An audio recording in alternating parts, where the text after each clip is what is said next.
Alright guys, so a couple of months ago someone actually asked me about the difference between programming for strength and programming for hypertrophy. So today we're going to take a good look at how to program for hypertrophy work instead of solely strength work. So without further ado, let's dive into this video.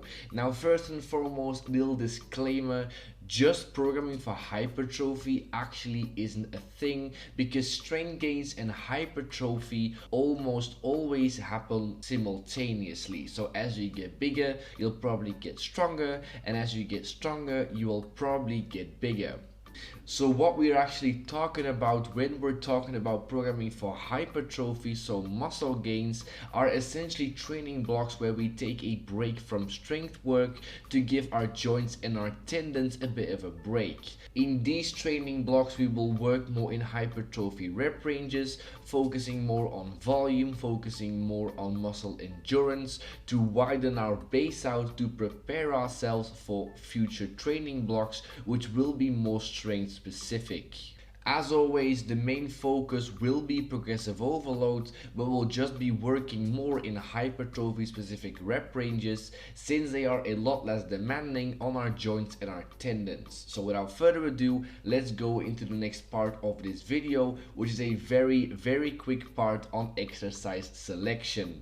Now if the goal is hypertrophy, you still want to choose your main primary exercises where your entire program will be built around. So ideally this will be a push, a pull and a leg exercise, and then besides those three big exercises you will do a bunch of accessory work.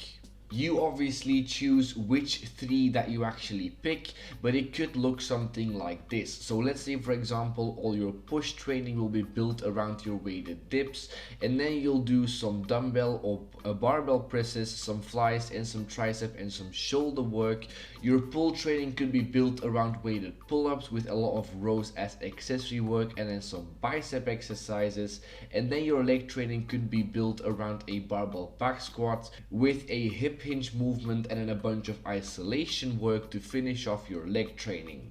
Like I said, you choose which three exercises that you actually pick, but you have to pick them because this will essentially be where your entire program is built around. Alright, and now let's talk about progression. Now for these type of training blocks, what we prefer is a very simple linear progression. However, step loading can be extremely useful in this context, since if you want to increase your work capacity, if you want to increase muscle endurance, increasing the amount of working sets you do can be an extremely productive strategy.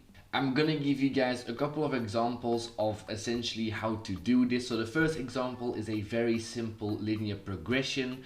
Week 1 is going to be a 3x10 at 60% of our estimated 1 rep max, and from that point we're simply going to be adding 2.5 kilograms to that every single week before we reach the point where we can no longer increase the weight on our 3x10. From that point we can progress to a 3x8 if we want to. We can also do a 3x11 at 60% and then build back up. We can also go to a 3x12, start off light again and then build our way back up towards a hard workout. Step loading is, like I said, also an extremely valuable strategy in this context. So let's say here on week 1 we're gonna start off with a 3x10 once again on 60%, and from that point simply add one working set every single week for as long as you can manage. I would personally say that a 6x10 is a nice little cap off point to where you really can't be doing any more working sets. So at that point you can go to a 3x8 at a high percentage. You can also add the reps like on the last example.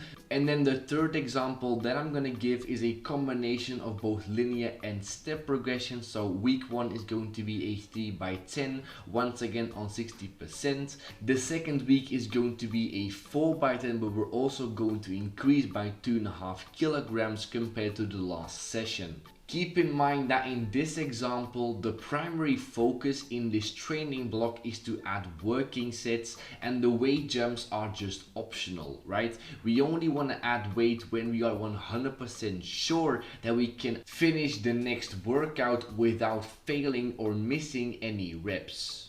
And then you simply progress the next week by adding in one additional working set and then some extra weight if you can. And then once you fill that out, once again you can actually increase reps. You can also go to different rep range to start off your next training block, nice and easy to build back up. And then to finish off this video with some final advice regarding hypertrophy training, what you see in this video is that even in hypertrophy phases, the main point is to progressively overload, so to get better at hypertrophy work. Because of that reason, all of these training blocks start off very light and get progressively harder as you run through that training block. Now, this buildup of intensity and the ebb and flow of training that this results in is absolutely essential if you want to continuously make progress, especially as you become intermediate or an advanced athlete. Now, the thing is, a lot of hypertrophy work is actually influenced by bodybuilding, and those people really preach going all out in every single session, which isn't what you want to be doing if you want to get the max out of these training blocks. Because if you start off your week one with an all-out workout, you don't leave yourself any room to improve in the next workout and the workouts that follow. So if you really want to get the most out of your training blocks, drop the ego and learn how to follow a program. Start off light, build up your intensity as you go through your training block, and you will be surprised how much more you get out of those high volume and high intensity workouts when you're actually adapted to that amount of volume and to that rep range that you're working in at the end of your training block. And that is essentially all I've got for today. So as always, if you have any more video ideas or questions, leave them down below. Like and subscribe if you guys haven't already, and I'll see you guys in the next video. Latest.